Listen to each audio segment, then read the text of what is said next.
Hi friends, welcome to Sarah's Next Chapter. My name is Sarah and this is my little cosy corner of the internet where I share all my bookish related thoughts and musings. And today I'm going to be talking a little bit about a book that I've just finished reading, which is The Blue Hour by Paula Hawkins. And I'm also going to be sharing my thoughts on what I think makes a good thriller. So, as always, grab your beverage of choice and let's get into it.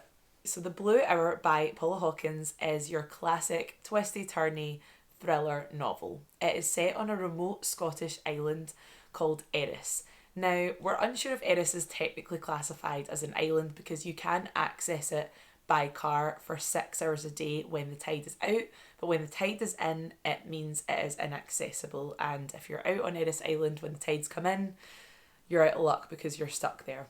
So the story centres around a famous artist called Vanessa Chapman, and a lot of her works are on show in a place called the Fairburn Estates. At the start of the story, we know that Vanessa has passed away some years ago, but her work lives on. She is world renowned, and she's also known to be a little bit mysterious and a little bit moody and quote unquote difficult when she was alive. She liked to be secluded and she was obsessed with having her freedom, so she buys a house on Eris Island and she is the only person that lives on this little tidal island. She has a studio there, she creates her works of art and she lives mostly a solitary life. Her story really starts when one piece of Vanessa's artwork, a piece called Division 2, is on display in an art gallery when someone notices that one of the items in this sort of sculpture piece looks like a human bone. So that's really how the story starts to unravel. There's this mystery around this human bone on display in this art gallery. It's one of Vanessa's pieces and she was thought to be caught up in a scandal at the time of her ex-husband's disappearance. So that's all I'll really say. That's the kind of brief setup for this novel. Obviously it's a thriller, I don't want to give too much away. Themes in this book I would say are loneliness and obsession and freedom, I suppose, is one of the main themes as well. Vanessa is really, really obsessed with her freedom. I thought this was a good book. I really like Paula Hawkins' writing. If you recognise the name, Paula Hawkins wrote the very, very famous Girl on the Train book, which I absolutely loved. She also wrote Into the Water, she wrote A Slow Fire Burning, and I believe this is the 4th book that we've got from Paula Hawkins. I've enjoyed everything that she's written. I will say I felt like the end of this book was a bit anticlimactic. I was just wanting something more from it. It was a little bit ambiguous as to what had actually happened with one character in particular. I don't know. I was looking for a bigger climax and a bigger, more explosive end, I suppose. I feel like it didn't quite deliver on that front, but I did love the setting of the remote Scottish island. I loved it was all about the art world. Art is something I know very little about, so I did find that really, really interesting. I thought, as always, the characters and the dynamics and the relationships between the characters were really interesting, and it definitely made me want to keep reading. It definitely was a typical thriller in the sense that I really didn't want to put it down once I'd started. So yeah, I really, really enjoyed it. I think I gave it a 4-star rating on Goodreads. I just did want a little bit more from the end, and I would also say that I'm not sure if all the characters in this book were entirely believable, which is kind of surprising because that has been one of my biggest praises for Paula Hawkins' books up until this point. I have thought that the characters that she's written about were a bit more relatable and believable. I don't know if it's because this is obviously set in the very heightened world of art, which I don't really know that much about. Maybe that's why I'm struggling to connect and see these characters as particularly believable. But even the characters in this book that aren't really involved in the art world per se, I don't know, there was something that just wasn't ringing true for me, which is a shame because I've never felt that with a Paul Hawkins book before. But all that being said, I did give it 4 stars and I would highly recommend you read it because I do think it is a good book, and it's definitely a page turner and it's hard to put down. So while I was reading this, I was thinking a lot about what makes a good thriller. In my opinion, what do I think makes a good thriller? And I've compiled a little list and I'm going to go through it and I'm going to chat a little bit about the components that I think you need if you're making a good thriller. Imagine that your thriller novel is a sandwich. These are the fillings, the delicious fillings that I would put in your sandwich, right? Bearing in mind, I'm not a writer. I've never written a thriller before, so take my advice with a big old pinch of salt. But I have read a lot of thrillers, so I do think that maybe my words have some validity. So let's get into it. So the first thing that I've written about what I think makes a good thriller is I do enjoy multiple points of view.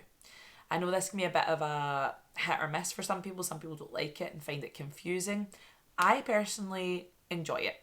I like hearing different characters' thoughts and their takes on different situations and how they're feeling and what their motives might be or what they're worried about. I just find that super interesting. I'm very interested in psychology, so I just like kind of peeking behind the curtain and seeing what these different characters are thinking about each other. I find that really fascinating. I do think there's a limit. I don't know what the number is for the amount of POVs, but I think even just a couple is fine. I don't think we need 20 different people's point of view, but I think a good couple, the central characters in the story, I want to know what they're thinking. I want to have a little insight into their mind. So I definitely like multiple point of view. One tool that I think works really, really well in thriller books is things like diary entries. The Blue Hour, we got Vanessa Chapman's diary entries because obviously at the start of our book we know that she's no longer alive in this story. So we were going from her diary entries. That was really interesting. It was a little insight into her thoughts. Other things that I've read that worked well have been like letters, notebooks, diary entries, or notes to other characters. I can't remember, there was one book that I read, well, there's probably been a couple, where like a character's left a note maybe before they've disappeared or before something's happened, and the whole time in the book it's kind of in the back of your head of like, what did that note mean? What were they talking about, or what were they trying to convey, or what were they worried about, or did they know that something was going to happen? Were they in on it? Like, it just gets the cogs going in your mind. So I think those are really, really good tools if you are writing a thriller, to use. Notes, diary entries, video diaries, I don't know, text messages, any sort of like communication, preferably a communication form that could be misinterpreted. Really, really interesting. So another thing, and I think probably one of the biggest components I find in a good thriller is the setting / atmosphere. So I'm going to touch on one of my favourite thriller writers, Lucy Foley. If you've been on my channel for any amount of time, you'll have heard me gush about Lucy Foley before because I absolutely love her. She is the queen of setting the tone. She is the queen of the atmospheric setting. All of her books stick out in my mind because I remember where they're set so clearly. One in particular, The Paris Apartment, is set in, surprise, surprise, an apartment in Paris. But what I really loved about that book in particular was she really made this apartment block like come to life. It really felt like it had a life of its own. She's just really good at things like that. The Hunting Party is another book of hers that was set in the Scottish wilderness. What was the other one? The Guest List was set on like a coastal sort of area in Ireland. And her latest book, The Midnight Feast, was set in this like bougie wellness retreat in England. I just think she does that really, really well, and I think it's really important. And I think also thrillers, a lot of the time when you read a thriller, it is so fast paced and you read them so fast that sometimes I find when I put it down after a couple of days, I've kind of forgotten what happened. With Lucy Foley's books, even though sometimes I might not remember exactly what the twist was or exactly what every character was called or what happened, I remember the setting and I remember how I felt when I was reading the book, which is arguably more important. So I think setting and atmosphere is one of the key elements to a good thriller. Another tool that I like in a thriller is the unreliable narrator.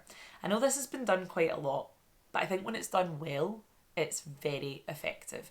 And I think a good example of when it was done well is another Paula Hawkins book, The Girl on the Train. Our main character, Rachel, is struggling with alcohol addiction. and that is affecting her memory, her ability to recall, and also she's not really trusting her own senses. And that is so interesting to read, especially when we're trying to follow a narrative and find out what's happened. When you have your central character that doesn't even trust her own senses, it just opens up this world of speculation, and I think it's a really effective tool when it's done well. That was my little list of things that I think make a really good thriller. Let me know what you think in the comments, if you have anything you would add to this list, if you've read The Blue Hour, or if you're interested in reading it after hearing me talk about it. Let me know, or even just let me know what your favourite thriller is that you've read. I also just want to say a massive thank you to all my new subscribers. I have just got over 200 subscribers now, and I'm so excited about that. I know that's not a huge number on YouTube by any stretch of the imagination, but it was my goal to get to 200 subscribers by the end of the year, and we're not even at the end of October and I'm already over 200. So thank you so much. I love each and every one of you. Thank you so much for being here. And yeah, as always, thank you for watching. Don't forget to like and subscribe, and I will see you in the next video. Bye.